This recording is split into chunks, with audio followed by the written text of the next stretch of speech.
Morning, everyone. It is still morning. Welcome to this historic room in this historic State House where we're going to make a little history this morning. So thank you all for coming. My first task is to introduce the gentleman to my right. I think you talked to either 3 or 4 Secretaries of Health and Human Services on this journey, Governor, and he worked assiduously to get this thing to the goal line, as only a governor should. I know he had multiple conversations with Administrator Verma and at least 3 cabinet secretaries that I know of.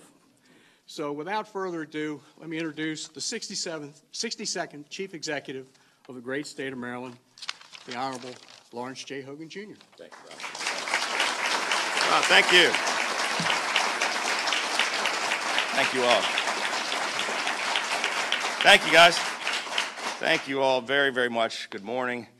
Thank you for joining us this morning. I want to first of all thank Administrator Seema Verma of the Centers for Medicare and Medicaid Services, Speaker Mike Bush, Senate President Mike Miller, all for being here. Secretary Neal, did you say assiduously? That was a good one. Assiduously. Secretary Neal from our Health Department, along with our COO Dennis Schrader, Nelson Sabatini, the Chairman of the Health Services. Hey, Nelson, I didn't see you down the end of the table. Good to see you. Health Services Cost Review Commission. I want to thank the Maryland Association, MedChi, all of the folks, the stakeholders who have joined us here this morning. We're very thrilled to be here to officially execute and enact our unique and innovative total cost of care Medicare model contract, or as we call it, the Maryland model, which is the only one of its kind in the nation. We're taking a major step forward this morning in our efforts to ensure that every Marylander has access to quality health care. This was a tremendous team effort, and quite frankly, it's an amazing accomplishment. I personally, as Bobby said, and members of our team had numerous meetings over the past year and a half with Secretary of Health and Human Services, Alex Azar, Secretary Tom Price, and a couple of acting administrators. And I especially want to thank CMS Administrator Verma. She was absolutely essential and instrumental in making this happen, especially as we went through a couple of health secretaries. And thank you very much for all of your efforts to make this happen. I also want to give a shout out to Dennis Schrader, who also worked tirelessly, and with a lot of people to thank here in this room and outside the room, but those two, it would not have happened without your efforts, so thank you so much. I also want to express my appreciation to our entire federal delegation who worked together in a bipartisan way. Particularly, I want to give a shout out to Senator Ben Cardin and Congressman Andy Harris, who were assiduously working on it as well. The Maryland model is a patient-centered approach which will expand healthcare access and affordability, and it will improve the quality of life for our citizens, particularly those with chronic and complex medical conditions.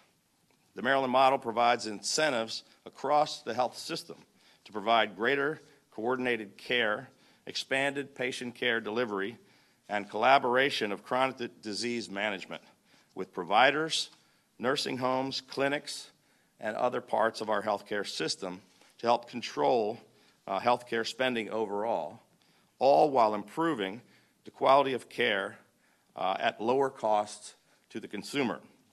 Here in Annapolis, we have consistently proven that we can find common sense, bipartisan solutions to the serious problems that face us.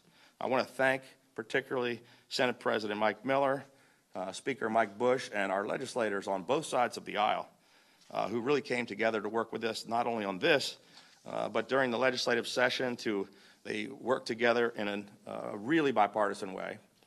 Behind closed doors, without a lot of, we weren't out there trying to score points. It was just, let's come up with real solutions. And we enacted landmark legislation to stabilize the individual marketplace and to protect Marylanders from facing the potential of 50% or more increases in their health insurance premiums.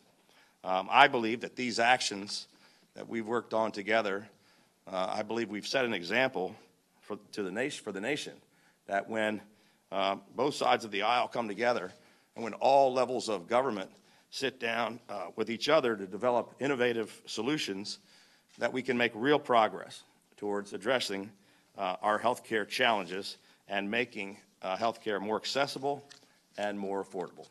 Thank you.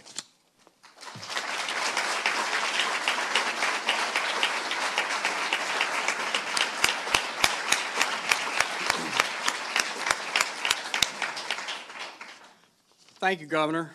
It's now my honor to introduce the CMS Administrator, Seema Verma. She was the constant force for good through this entire process. We are deeply indebted to her. She was an architect of the Healthy Indiana Plan.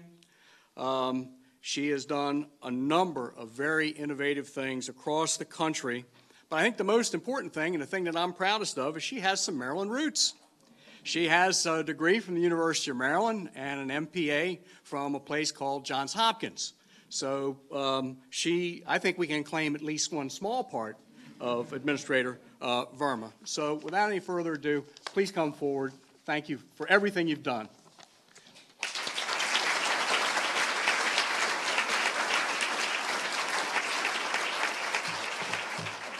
Well, thank you, and it is a pleasure to be with you here today, and it's great to be back in Maryland, home state, and I am very proud to be a Terp.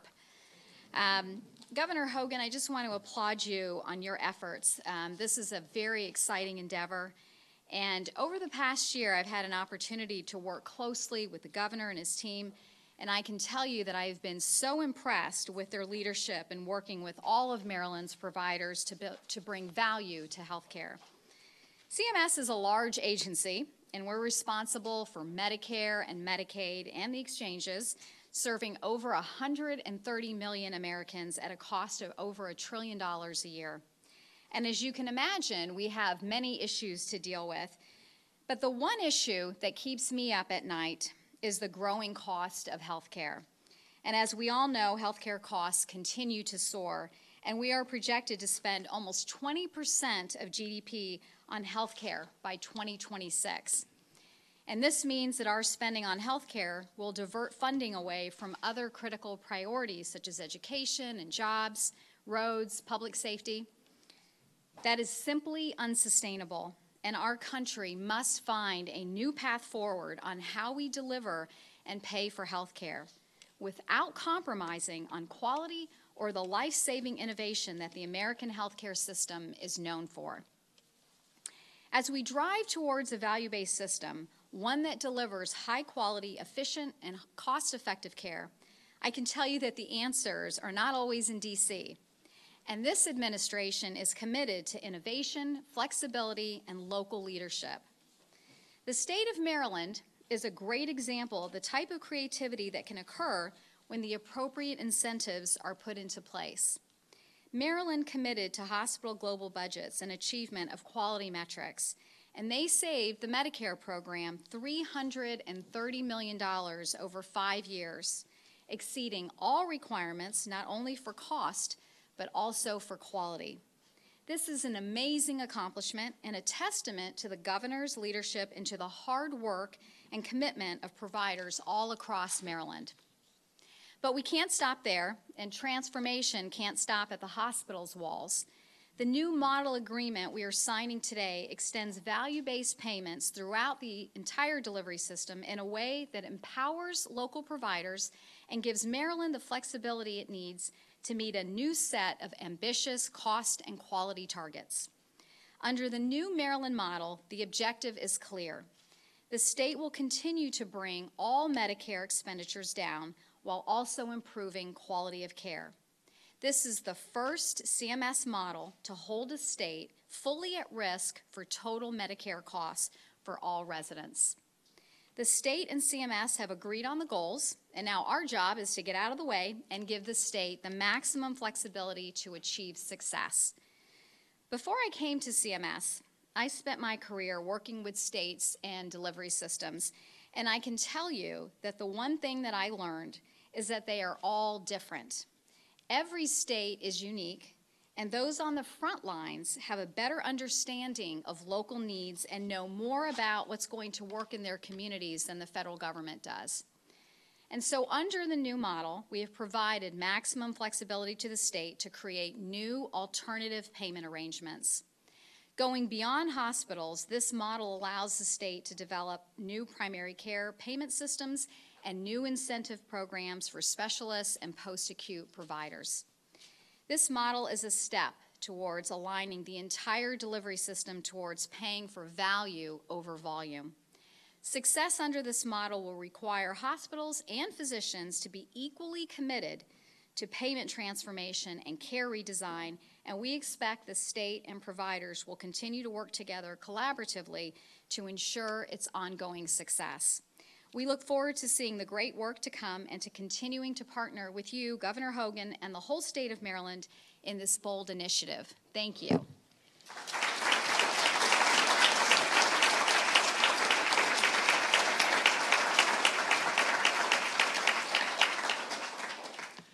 Thank you, Seema, for those very appropriate remarks. We're next going to hear from the only person left in the Maryland General Assembly who was present when our journey began.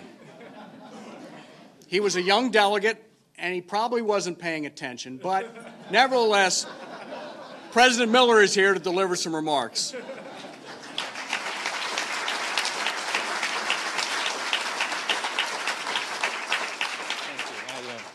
It's true, it was 1971, and I had someone smarter than myself at my side, and that was Ben Cardin.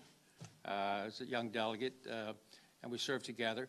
And just seemed as you say you kept awake at nights worrying about health care costs, Marvin Mandel did as well. And it was a reform legislature. Under Baker versus Carr, Montgomery County, Prince George's County, Baltimore City had new delegations. And in 1970, there was 141 members of the House of Delegates, but guess how many came from Baltimore City? 43, okay? And the city came up with its needs. They wanted to pick up the state cost of public defender system. They wanted to pick up the cost for school construction. And the health care costs were out of sight. Hospitals were becoming insolvent, not because of anything the state did, but because of Medicare and Medicaid in 1965. So a reform governor, a reform legislature came together with these ideas, and it was very innovative in 1971.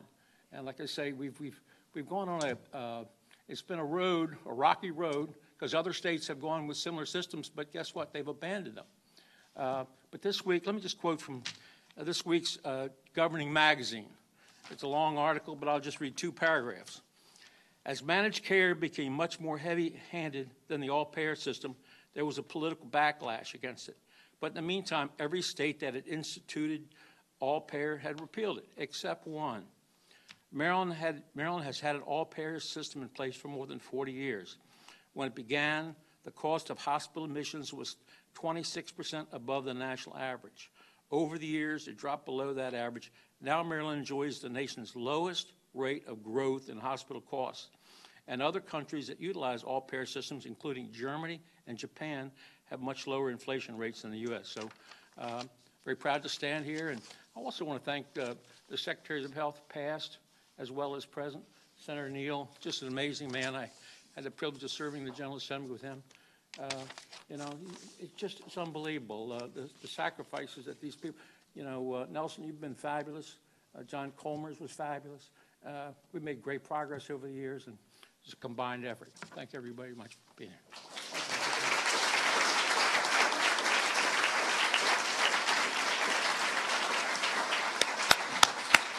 Thank you, Mike. Next, we'll hear from the other presiding officer from the House of Delegates who played a key role in 1993 in small group reform, which is another jewel in our crown, Mike Bush. Thanks, Mike.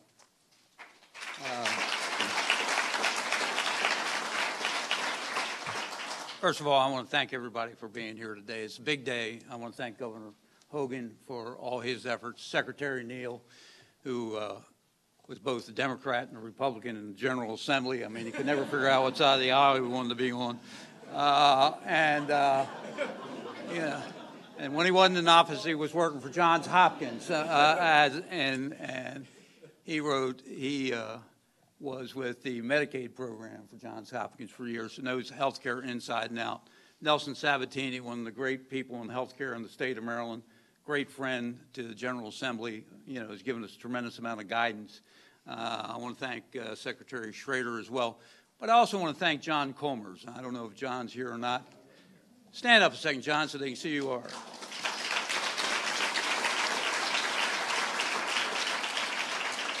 John is kind of the silent man. He works at Johns Hopkins University. They lent him to us to go over and lay the groundwork for the continuation of the all-payer system.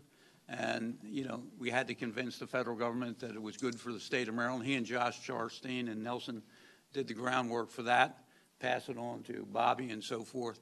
But you couldn't do it without that team of individuals that, assured us that we were going to keep the all-payer system. It's worth about $2 billion to the healthcare system of the state of Maryland. $2 billion. And it has kept our costs down. And I see all the CEOs from here, from Maryland and MedStar and Anne Arundel and other Hopkins and so forth. It's a lot of challenges in it. I mean, we have to reduce the cost by about $300 million over the next couple of years. That means there's going to be more consolidations. There's going to be more give and take within the communities of the healthcare providers and the hospital system. And in my estimation, it could put a lot of pressure on particularly your rural hospitals and their role that they're going to play in the healthcare delivery system.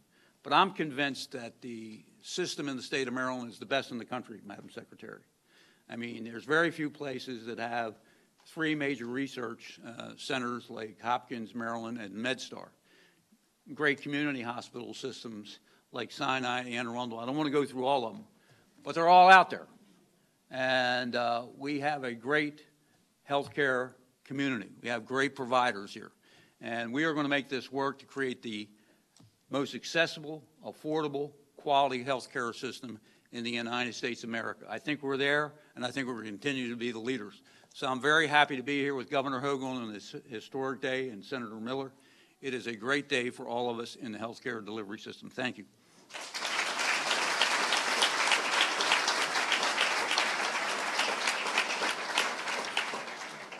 Thank you, Mr. Speaker. Now we're going to hear from 2 of our stakeholders, and I can say this without any doubt. We would not be here today without the devoted cooperation of all the stakeholders. We're first going to hear from Bob Atlas, who's the CEO of the Maryland Hospital Association. Bob.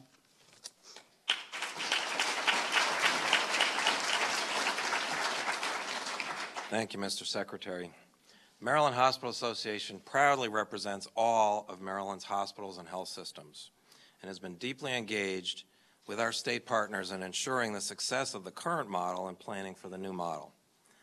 We want to offer appreciation to Governor Hogan, to Secretary Neal and the team at the Maryland Department of Health, to HSCRC commissioners led by Nelson Sabatini and staff led by Donna Kinzer right over there, for their doggedness in getting us to this point. Speaking of doggedness, this feels a little bit like dog catches car. And to Senate President Miller and House Speaker Bush for ensuring that Maryland's health system has supportive laws and policies. We're thankful to CMS Administrator Seema Verma for recognizing the distinctive merits of the Maryland model and championing the contract with HHS and OMB, the Office of Management and Budget. Also, I want to welcome Adam Bowler down there near the end of the table into his new role as the head of the Center for Medicare and Medicaid Administration. He'll have the opportunity to steward both the total cost of care model and the new companion, the Maryland Primary Care Program. All of Maryland's hospitals have been fully committed to the success of prior versions of the model. The all-payer model already has produced major savings for payers and gains in access and quality for patients. Now, hospitals are doubling down, expanding their scope of accountability from global budgeted revenue for hospital services alone, itself an extraordinary achievement, to total cost of care, or what I prefer to call whole person care. Collectively, Maryland hospitals are accepting a meaningful level of risk for Part A and Part B costs of 920,000 fee-for-service Medicare beneficiaries. That's out of about 1,040,000 across the state. This has never been tried before anywhere in the U.S. Evidence of hospitals' dedication is the presence here today of about a dozen leaders of Maryland hospitals and health systems. These leaders represent more than half of our hospitals and about 4/5 of all the regulated revenue. Hard work lies ahead. Our hospitals face the heaviest lift, but success going forward depends upon collaboration by everyone else in the mix, from primary care physicians to skilled nursing facilities and everyone in between, from governmental bodies that set the rules and largely fund the enterprise, and from community entities that affect social determinants of health. We are tremendously optimistic about the ways the new Maryland model will benefit the people of our state, and we look forward to proving its viability as a model for the rest of the nation. Thank you very much.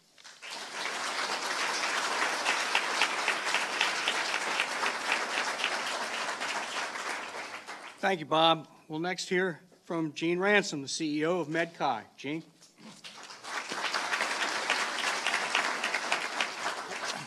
Well, July 1st was the birthday of the waiver, and it looks like after today we'll have a few more celebrations and a few more birthdays. While a lot has changed in the 40-plus years that the waiver has been in place, one thing has been a constant, and that is the fact that the Maryland Medicare All-Payer Waiver has created stability and provided health care services to millions of Marylanders over the last 40 years.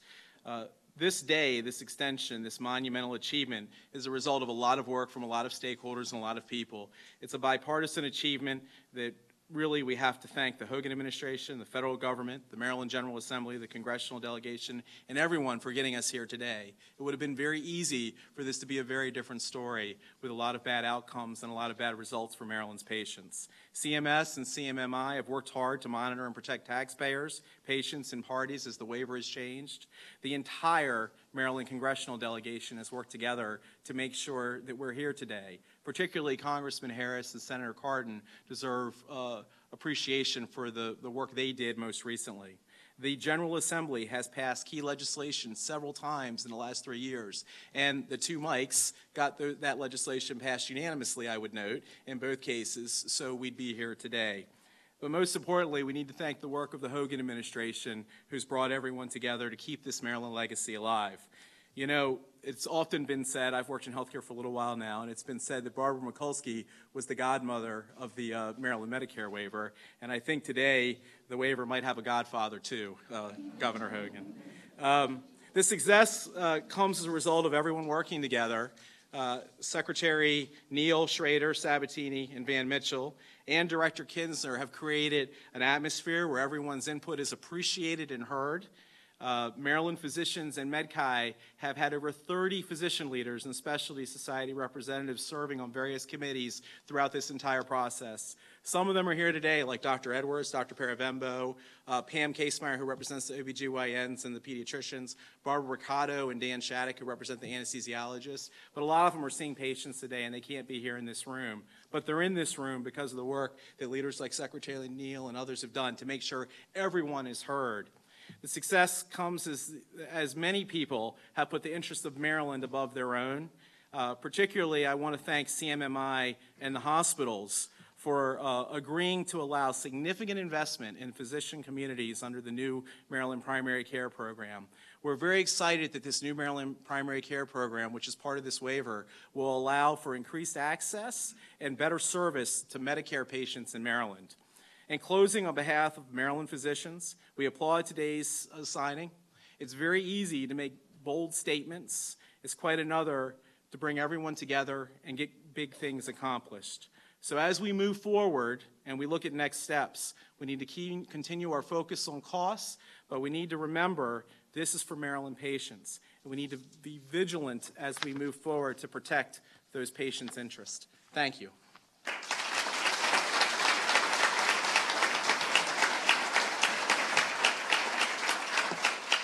Thank you, Gene. Now we have one thing remaining. I have a signature sheet here. Now the people at the table have a ceremonial sheet a keepsake for everybody to take away. So if you sign your name and pass it down until all of those get populated, I will carry the signature sheet. The first